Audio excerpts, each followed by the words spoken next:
YS Jaganmohan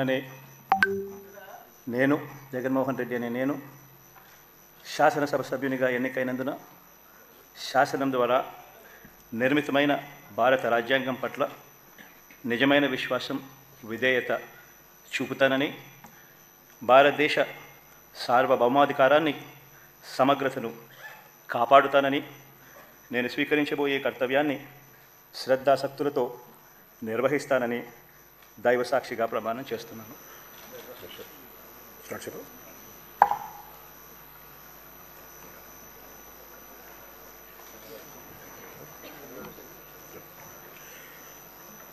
Konidela Pawan Kalyan అనే నేను శాసనసభ సభ్యుడిగా ఎన్నికైనందున శాసనం ద్వారా నిర్మితమైన భారత రాజ్యాంగం పట్ల నిజమైన విశ్వాసం, విధేయత చూపుతానని, భారతదేశ సార్వభౌమాధికారాన్ని, సమగ్రతను కాపాడుతానని, నేను స్వీకరించబోయే కర్తవ్యాన్ని శ్రద్ధాశక్తులతో నిర్వహిస్తానని దైవ సాక్షిగా ప్రమాణం చేస్తున్నాను.